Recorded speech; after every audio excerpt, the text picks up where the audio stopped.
वाला है। तो पुरखा तो सवाल कर बोले, तो क्या बताइए पुरखा सवाल कर नहीं बोल रहे हैं?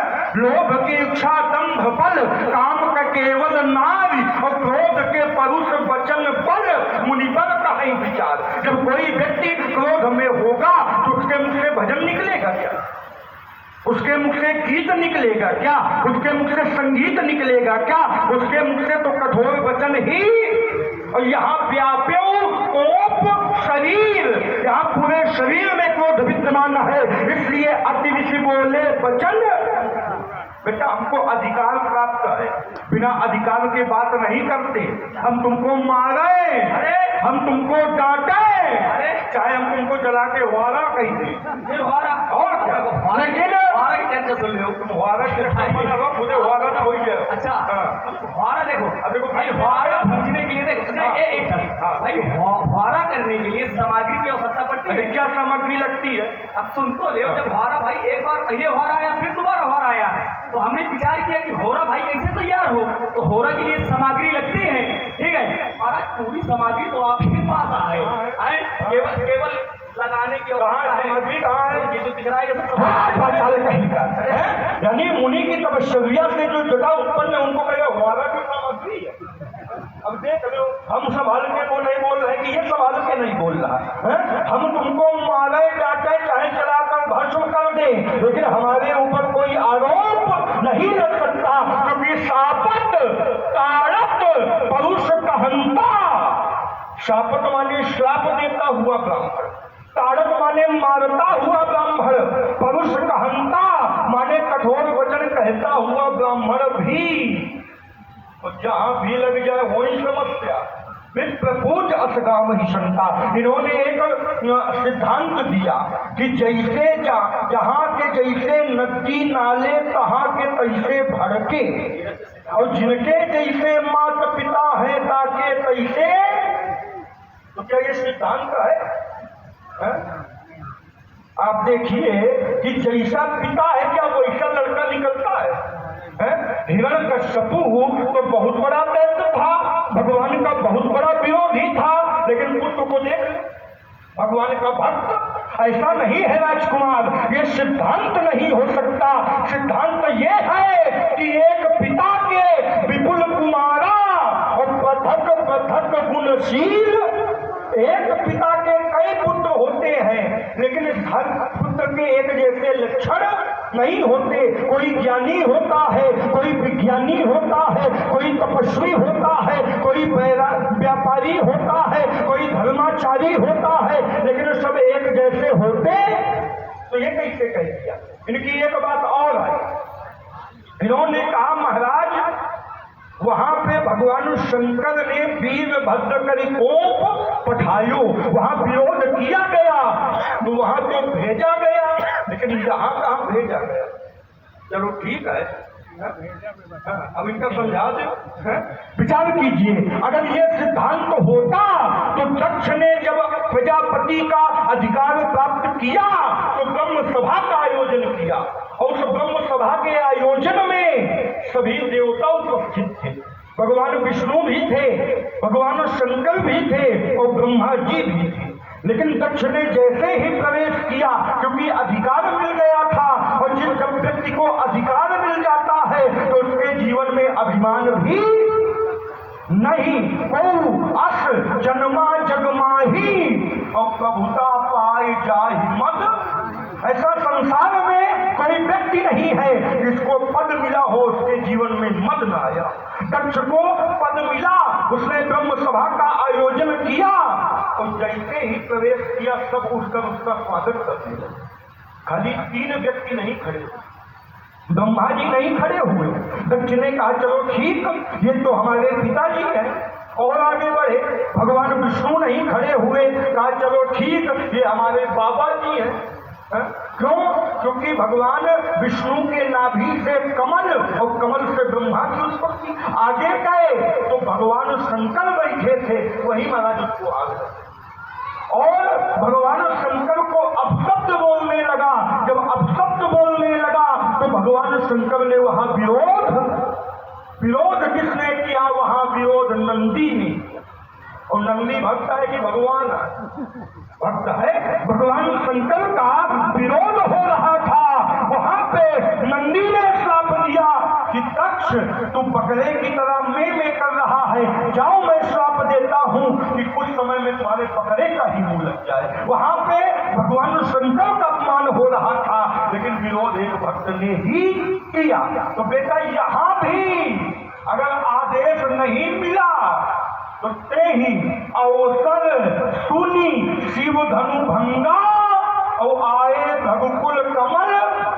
और कोई कार्य अगर अवसर में हो जाए तो समाज का व्यक्ति उसको गलत नहीं कहता। हमारा आगमन हुआ है तो अवसर में हुआ है बेटा, बिना अवसर के नहीं हुआ। बात कर रहे हो क्रोध की, तो क्या हमारा क्रोध शुरू से है? जब हमारा आगमन हुआ था तो क्रोध नहीं था।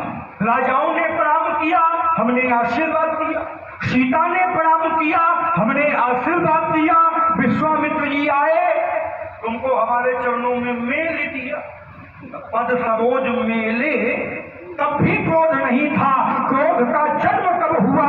जब सुनत वचन फिर अनत निहार, तो देखे चाप खंड तब अदृश्य बोले वचन कठोरा। बेटा क्रोध की उत्पत्ति वहां से हुई है, यहां से नहीं हुई। तुमने एक बात और कही, और करे अपराध को तो और पाव फल।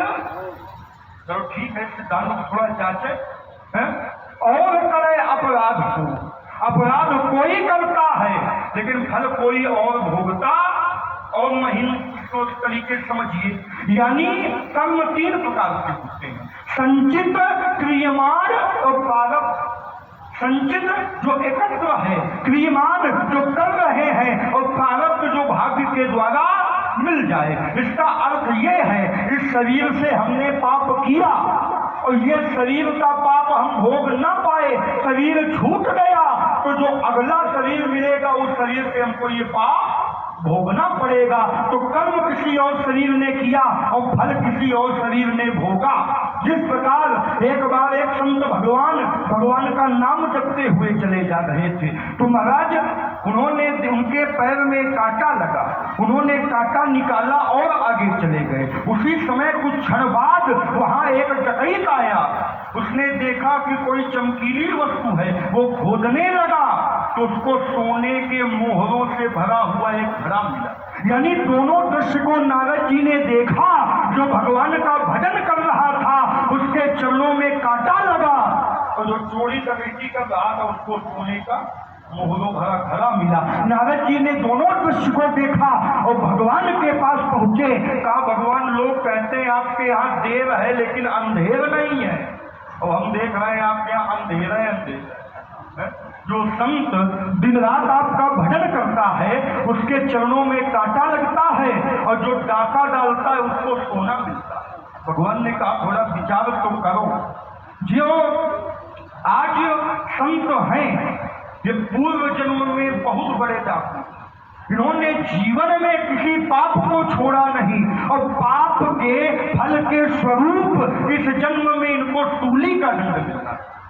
लेकिन इस जन्म में इन्होंने इतना भजन किया कि सूली का दंड घटते घटते कांटे के समान। इसका हिसाब हो गया। कहा जो जिसको सोना मिला था, कहा यह पूर्व जन्म में चंद्रसेन नाम का राजा था, इसने बहुत दान किया, बहुत यज्ञ करवाए, बहुत ब्राह्मणों को गाय का दान किया, खूब पुण्य किया, तो उस पुण्य के बदले इसको इस जन्म में फिर राजा बनना। लेकिन यह जन्म ये उठा ना, इसने इतने अपराध किए, इतने पाप कर्म किए कि उस फल से इसको आज राजा बनना था, लेकिन पाप के कारण ये राजा नहीं बन पाया, सोने के बराबर पुण्य बचा। तो बेटा कर्म कोई करता है और कर्म का फल कोई और व्यक्ति भोगता है। तुमने कहा कि सेवक स्वामी अगर सबल हो तो क्या सेवक को विरोध करना चाहिए?